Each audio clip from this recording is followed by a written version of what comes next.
strength, and starting us on our way. Oh, thank you, Lord.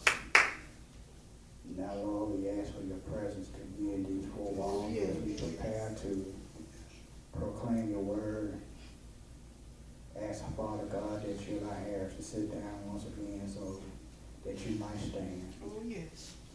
God, speak to our hearts right now. Speak to our needs, Father.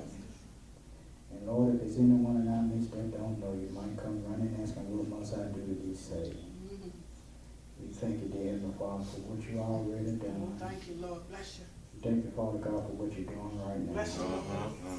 And Lord, if you don't do anything else, Lord, we still want to say thank you. Thank you, Lord. Amen. Running up from your life to Sunday, hang blood, bleeding down on Calvary's cross. Yes, Lord.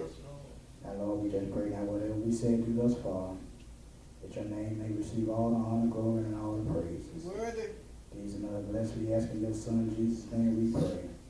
Amen. Amen. Giving honor to God, who is the head of our life, Amen. to our son in the ministry, Reverend Anthony D.S. Moore, Dr. Green, to all the deacons and the deaconess, Pastor. Minister Wise, all the rest of the congregation and distant friends. It's just a blessing to be in the house. Amen. Oh, yeah. Thank you, Lord, one more time. Thank you, Lord. Amen. Thank you. Not going to hold you this morning, but there is a word from the Lord. Thank you, Lord. Found in the Gospel of St. John, chapter 8. We already read verses 1 through 11.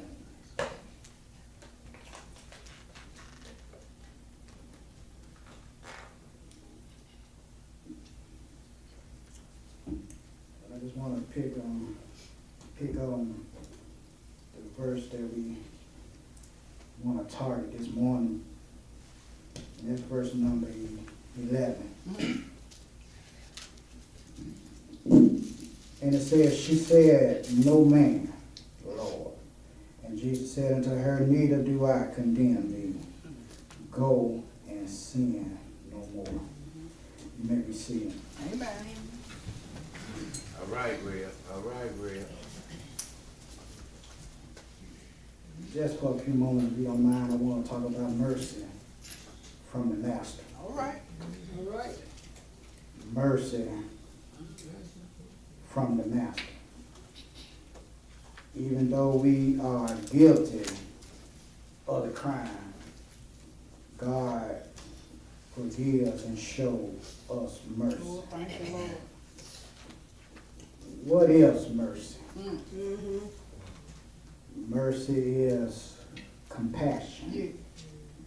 Mercy is forgiveness. Mercy is love. Thank you. Mercy is something that the world desires, All right. Yeah. but yet don't show. Mm-hmm. Living in a world full of hatred, Yeah. envy, Mm-hmm. and deceit. All right. But if all of us would just take a walk down memory lane, All right, Real. walk back as far as your mind can travel, and think about all the things that you've done, All right. and saw how God had mercy on us, Lord, thank you. maybe our love towards others might show All more. right now. Maybe we could learn how to forgive others more. Here in our text, God shows us that he has the power of forgiveness, but the ability to show mercy as well. Thank you, Lord. The things I saw that what mercy would do in the text. Number one, if we desire to have mercy from God, we must spend time with him. And you want mercy, hang around God. We find time for everything else. Yeah. If we don't have time, we make the time. Let somebody say that we're going to meet at the club. You could be broke and tired, but yet and still you'll find time to make it to the good club. Well, if you can make time for the club, how about every now and then making time for church? Yeah. All All right, man. All If you right. want mercy from God, then spend some time with God. All right now. That's what Jesus did in his private life. Yeah, the verse 53 in chapter 7 is connected to verse number 1 in chapter 8. So it reads, and every man went unto his house, own house. And Jesus went unto the Mount of Olives. Jesus often would get away and be alone and talk to his Father. When was the last time you had a conversation with the Lord? All right. Every now and then you ought to tell God thank you. Yeah. Yeah. Thank you, God, for everything that I'm going through. All of my heartache. You helped me bear all of my sorrow. Yeah, You yeah. helped me share. God, I just want to say thank you. Thank you, Lord. Not only must we speak or seek God's mercy in our private life, but we ought to seek mercy in our public life as well. Uh-huh. Yeah. Look at verse number 2 with us, if you don't mind. It says, and early in the morning, he came again unto the temple, and all the people came unto him, and he sat down and taught them. Why must we seek mercy in our public life? Other people are watching you. All right. Amen. Other people, you understand, are looking for you for guidance and strength. Yeah. And when they see you going through something, when they see you dealing with something, matter of fact, when they see you going to God, asking for mercy, asking for forgiveness, then they feel like that they are not alone. Uh-huh. That they can go to God for themselves. Oh, yeah. Yeah, we realize that they realize that we are not alone. Jesus come to the temple, and all these other people with different situations came to the temple, and Jesus sat them down to teach them. Yeah. One thing I realized about seeking God's mercy, you got to humble yourself All right now. before the Lord. You got to sit down and allow God to teach you something. Yeah. See, we feel like we're grown and we can do it on our own. But you got to understand, no matter where you go in life, no matter how much money you make, no matter what kind of job you got, you still going to have to bow down All right. to the Lord. Yeah. You All gotta right, all right. learn how to trust him Yes. and ask him to direct your life. Oh, yes. Not only do we need to spend time with God in our private life and in our public life, but spending time with God will allow us to handle persecution. Uh-huh. And you're going to have to understand in life that you're going to face some persecution in life. Amen. Folks going to talk about you. All right now. Bring your name in the mud. Yeah. You got to be able to deal with it. Jesus said, you going through it for my name's sake. Yeah. You got to understand you're going through it because you following God. All right, Bill. Yeah, like every day's supposed to be sunny. Every day's supposed to be rosy. All right now. You're going to go through Oh, something yeah. Oh, yes. in life. Paul said, even when I'm trying to do good, All right. evil is always present. Come to realize that persecution comes in all shapes, All right. forms, and fashions. Yeah. But mostly important, it can come from the most unlikely source. All Uh-huh. right. I see. Here it's coming from the scribes and the Pharisees, Oh, yeah. the religious Church folks, Church folks. the ones that's responsible for writing and teaching the law. Uh-huh. And let me pause and just say that to us that it's those in leadership Yes, it is. that we have to deal with. Yeah, we as preachers and deacons, Sunday school teachers, Yeah. must be careful how we conduct and behave ourselves in the public. Yeah. Some of us, we act like that we holier than thou. Yeah. Act like we never done anything wrong. Oh, yeah, And be real. some of the biggest hell raisers that the church can ever see. Real. Amen. Say it. Say that, real. Say that, real. We must understand Oh, yeah. that we must Yes. seek God Sure.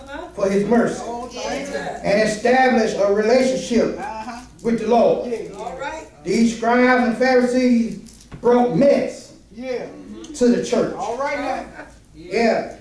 Look at verse number 3. And the scribes and the Pharisees brought unto him a woman taken in adultery. And when they had set her in the midst, they said unto him, Master, this woman taken in adultery, in the very act. Yeah, she was taken in adultery in the very act. They brought mess inside the church. Yes, they didn't come to hear a word from God. They didn't come to teach Sunday school. But they came with some mess. And I come to find out that everybody that's in church ain't coming for the right reason. All right, Sam. All right, Sam. Some of us have hidden agendas waiting to be exposed.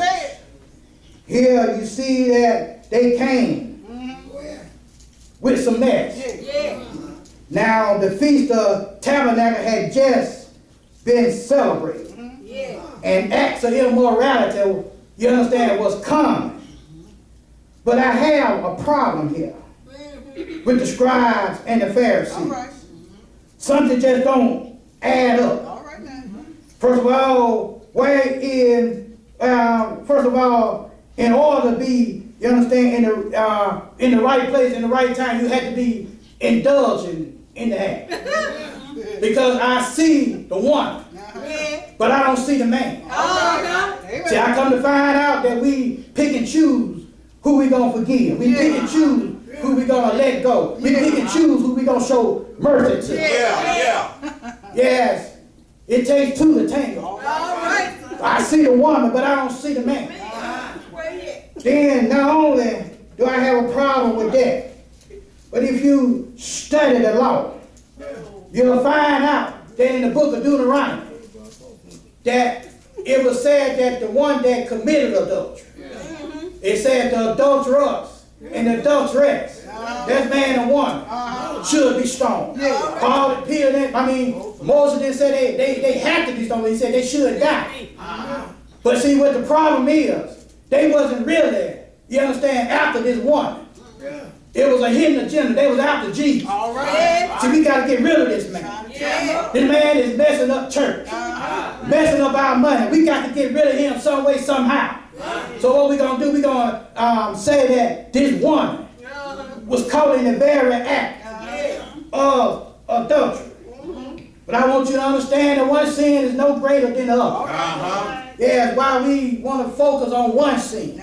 If truth be told, all of us probably have been guilty of adultery. Yeah, because the Bible said, thou shalt have no other God before thee. And yet still on Sunday morning, we'll put our car before God. We'll go to Walmart before we come to God. Then we'll put another woman or a man before God. Here, this woman caught in the act of adultery. But I thank God today that God is the author and finisher of all of our faith. Yes, and He will forgive if we ask for forgiveness. And I thank God that man is not in control. Because man will forgive whom he desires to forgive. But now, watch this. Not only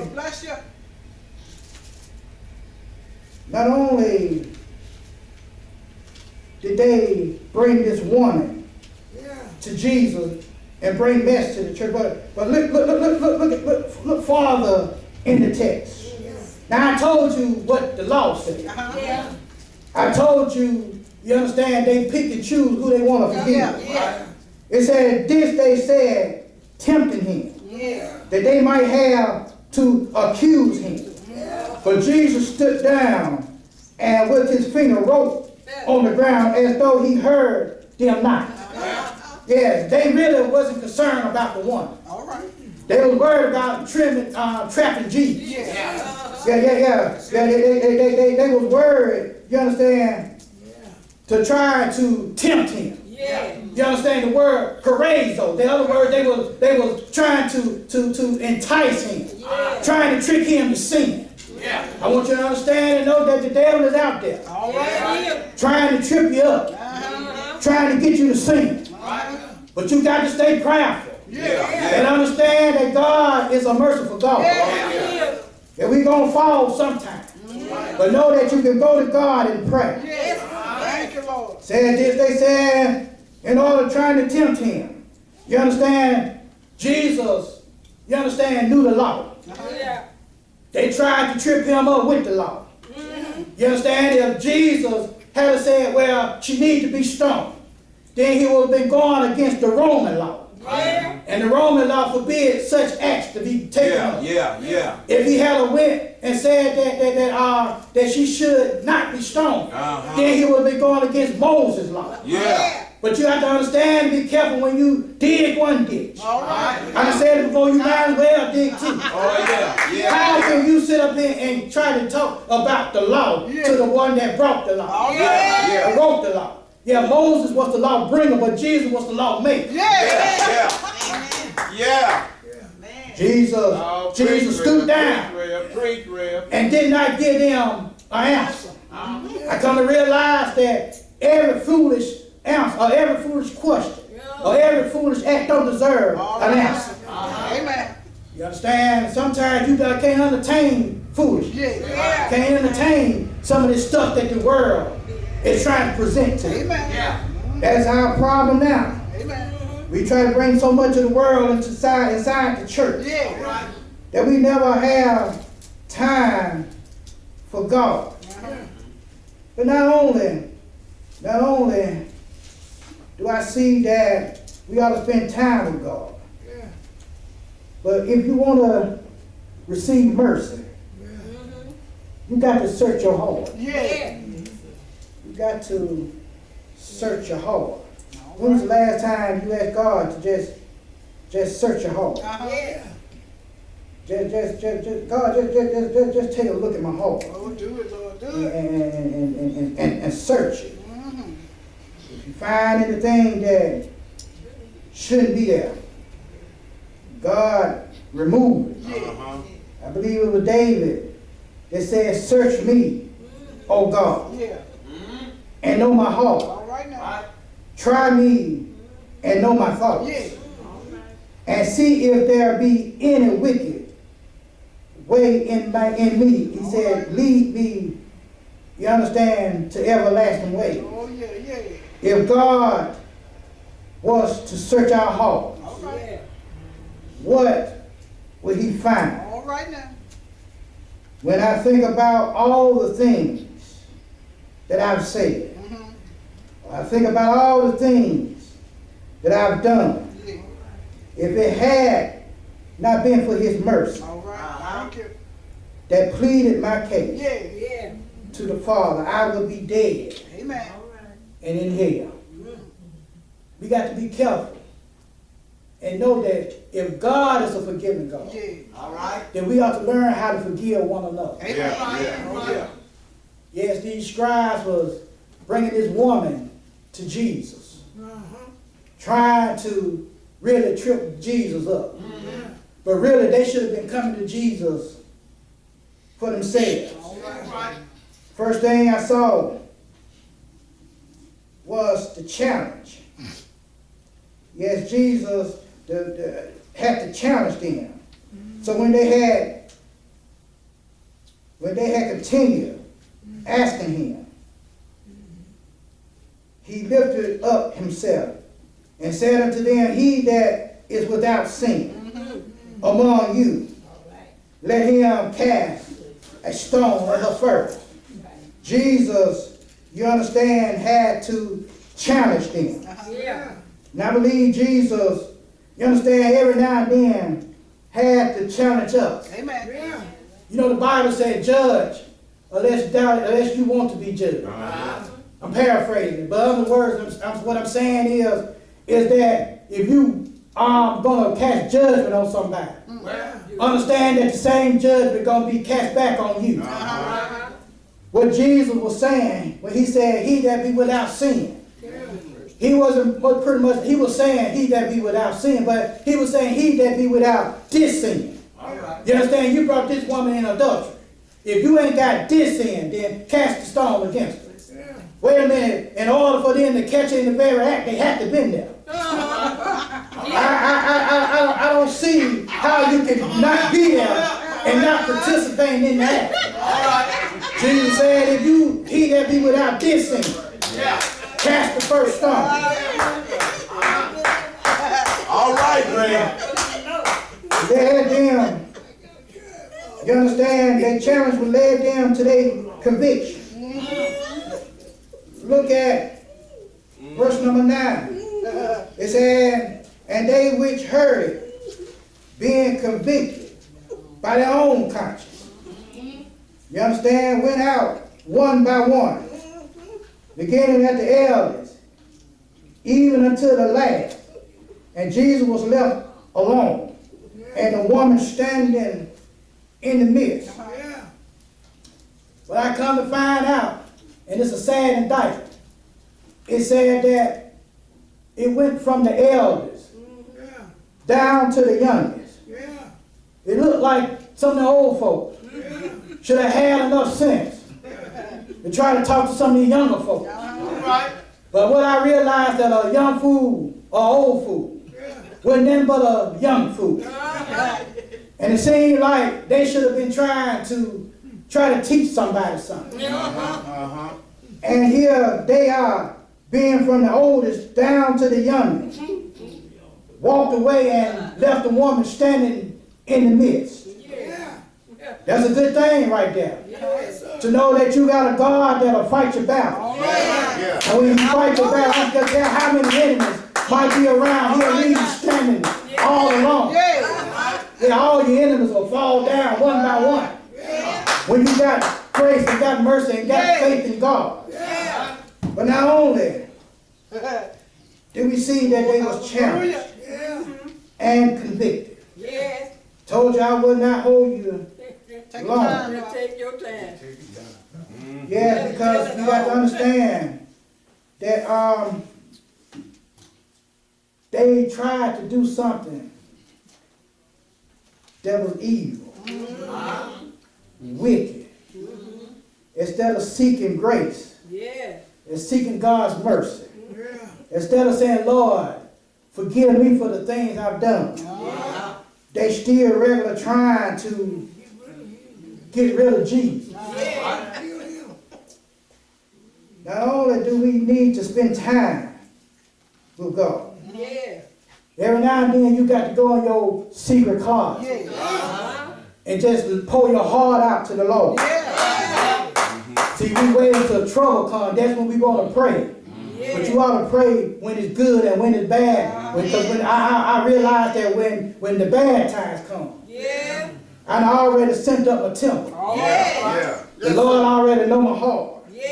Not only must we spend time with the Lord, but we ought to let him search our heart. Lord, I know there's some things that I haven't done that I should be doing. I know I done said some things that I shouldn't have said. Lord, forgive me. Search my heart. Like David said, search me, Father. And if you find anything that shouldn't be there, remove it right now. I don't want nothing to hinder me in our relationship. So we ought to ask God to search our heart. But the last thing I see, if we're going to have some compassion, or we're going to have some mercy, that we ought to show some compassion. Yeah, we say we Christian. But do we show compassion? Do we show our love towards one another? Because if you love one another, you wouldn't sit up and hold grudges. Some of us been mad at folks for 30, 40 years. Mad so long that you forgot what you was mad about. You mad and can't sleep, tossing and turning, and folk that you mad at sleeping like a baby. You ought to let some of this stuff go. And just say, God, just forgive me. Because we want God to forgive us, but yet and still we're not willing to forgive somebody else. Yes, but we must see the Savior's compassion. Yes, sir. It's because of God's love we receive His mercy Yes, sir. Yes, and His Yes, sir. forgiveness. Oh, Yes, thank you, sir. Lord. It said when Jesus had lifted up himself and saw none but the woman, Yeah. he said unto her, Woman, where are those thine accusers? Have no man condemned thee? Yes, Jesus probably, you understand, began to write on the ground Yeah. once again. And it's not said what he wrote. But if I use my spiritual mind, he probably said all have sinned. Are you trying to accuse somebody else? Yeah. All have sinned and fallen short of his glory. Yeah. Jesus looked around and said, Woman, where are the folks that's accusing you? Yeah. I want you to understand and know that if you put your battle in God's hands, All right now. God will fight your battle. Yeah. Why are you trying to fight? You understand? God already got the victory. Yeah. See, I tell folks now, I used to try to fight on my own. But I tell them, I'm going to just tell Jesus All about it. right now. They don't, folks don't like when you tell Jesus about it. But I'm going to tell Jesus what you did. I'm not going to fight you, but I'm going to let God fight my battle for you. Jesus said, Woman, where is the folks that are accusing you? She said, No man, Lord. And Jesus said unto her, Neither do I condemn thee. Go and sin no more. You understand? Jesus showed his love and compassion Yeah. towards this woman. And he said unto her, if they can't accuse you and find you at fault, he said, neither do I. Go and sin no more. All right. And that's all we come here this morning to say, is that we got a God that can, you understand, forgive us of all our sins. Thank you. All we got to do is just fall down on our knees and ask God to forgive us. Yes. That we got a God that's merciful and full of love. And that's all I want you to understand and know right now. Is that whatever you have done in life, all you got to do is just say, God, I'm sorry. Fall down on your knees and ask for forgiveness. Don't you know that God that we serve is full of forgiveness? How do I know? Because on the dying cross, he said, Father, forgive me. For they know not what they do. Even in the midst of dying, he was able to forgive. And if Jesus could forgive in the midst of dying, why you can't forgive in the midst of your death? For the sins of the verbal error, one Sunday morning, he got it with all power.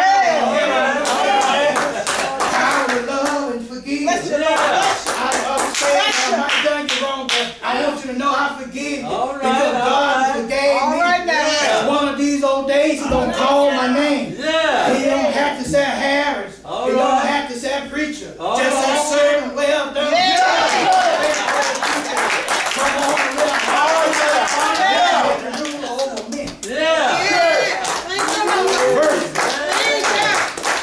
from the master. Thank you, Lord. We won't forgive. We don't want to give forgiveness. Understand this. We serve a God that's forgiving.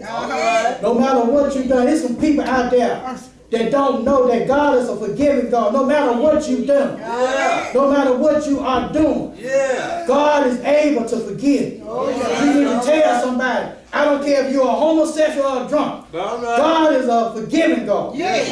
Fall down on your knees and just say, God, forgive me of my sins. And watch God change your life. God bless you. God keep you. God bless you. Lord, I thank you. Every time I walk, I think I keep you.